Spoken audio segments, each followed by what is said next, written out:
2000년 6월 26일, 미국에서는 놀라운 지도 하나가 공개되었어. 심지어 미국 대통령조차 이걸 보고 아메리카 지도보다도 훨씬 더 중요하다고 했다는데, 그건 바로 인간의 유전자 지도였지. Human Genome Project. 그 유명한 나선형으로 꼬인 사다리, 이게 바로 인간 유전자의 비밀을 담고 있는 DNA야.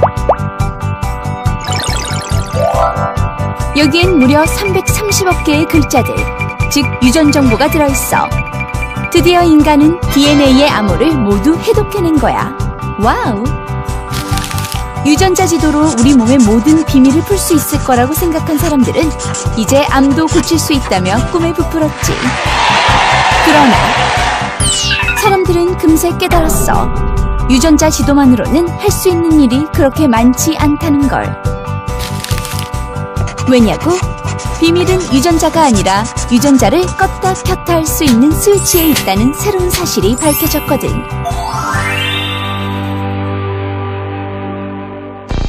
안녕하세요. 기자님, 유전자를 잘 받았나요? 일단 뭐 키는 그래서 좀 부족하지 않게 받은 것 같습니다. 외모는요? 외모도 이 정도면 감사하고 살아야죠.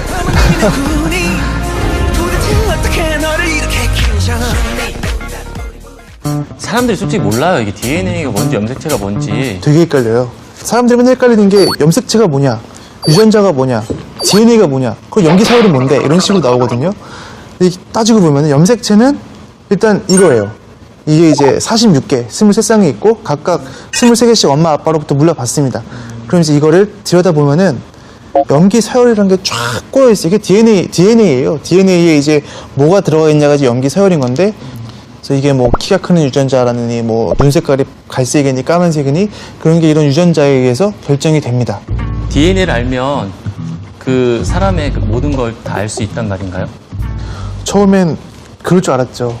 그러니까 이제 휴먼 게놈 프로젝트라 그래가지고 이제 모든 염기서열을 DNA를 다 알아내보자 라고 했었는데 아니더라고요.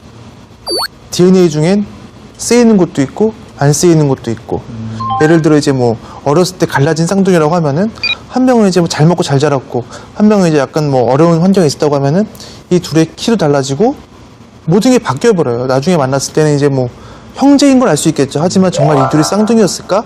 이거 의심될 정도로 이제 모습이 변해버리는데, 여기에서 이제 DNA가 우리의 모든 걸 결정하는 게 아니구나. 이제 이거를 설명하기 위한 새로운 학문인 후성 유전학이 시작되게 되었습니다. 우리 몸의 설계도 DNA 사용 설명서. 우리의 세포 안에는 엄마 아빠로부터 반반씩 물려받은 23쌍의 유전자가 들어있어. 이 유전자는 DNA라는 유전 물질로 구성되었는데 이중 나선 구조로 되어 있지. DNA는 다시 30억 쌍의 염기서열로 이루어졌는데 거기에 우리 몸의 모든 정보가 담겨 있어. 세포 하나에 들어있는 DNA의 길이는 무려 1.8m. 이렇게 실처럼 긴 DNA를 0.01mm의 아주 작은 세포에게 넣기 위해 실패 역할을 하는 동그란 단백질에 돌돌 감아 보관하지. 평소에는 이렇게 풀린 상태에서 작동하지만 메틸기라는 분자가 붙으면 실패가 단단히 뭉치면서 기능이 꺼지는 거야. 그러니까 이 메틸기가 바로 유전자를 끄고 켜는 스위치 역할을 하는 셈이지. 이 메틸기는 영양 성분인 엽산에서 오는 분자야. 즉 우리가 먹는 음식이 유전자의 스위치가 된다는 이야기지. 똑같은 DNA를 물려받은 일란성 쌍둥이라도 그 모습이 다른 이유가 바로 이 유전자 스위치 메틸기 때문이야. 우리가 무엇을 먹고 어떻게 생활하느냐에 따라 계속 달라지는 메틸기의 양. 그리고 그것이 우리를 전혀 다른 모습으로 만들어준다는 사실.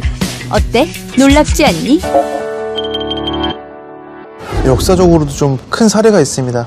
1944년이니까 세계 2차 세계대전 도중일 것 같은데요. 나치는 이제 네덜란드를 굴복시키려고 그들의 이제 식량을 끊었습니다. 기근으로 인해서 이제 18,000명이 죽는 그런 사건이 있었는데요.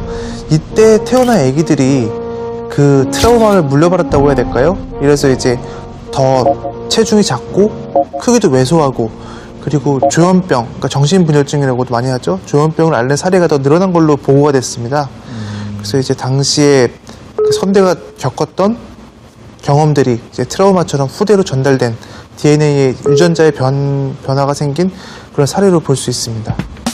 후생 유전학이 왜 이슈가 되고 있나요? 이전까지는 DNA가 다 결정한다고 생각했잖아요.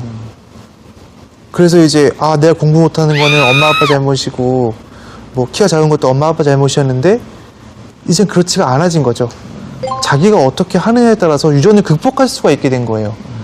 반대로 내가 저지른 과오가 자식한테 영향을 미칠 수가 있는 거예요. 내가 만약에 아이를 학대했는데 이 학대하면서 받은 아이의 유전자 생긴 변화가 또 손자, 손녀에까지 영향을 미칠 수 있으니까 뭔가 인생에 대한 책임감이 커진달까요? 오랫동안 인간은 스스로를 타고난 유전자에 지배되는 존재로 생각해왔다. 하지만 후성 유전학은 유전자 속에 담긴 무수한 정보 속에 무엇을 버리고 무엇을 취할지는 바로 우리 자신에게 달려있다고 말한다. 인간의 무한한 잠재력은 분명 유전자 어딘가에 있다. 이제 우리는 그것을 불러낼 수 있는 길만 찾으면 된다.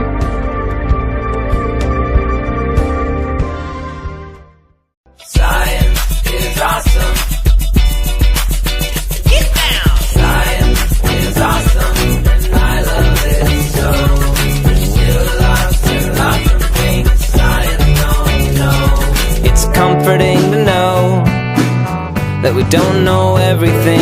Religion tries to go and explain it, but when science finds the answer, it'll be perfect and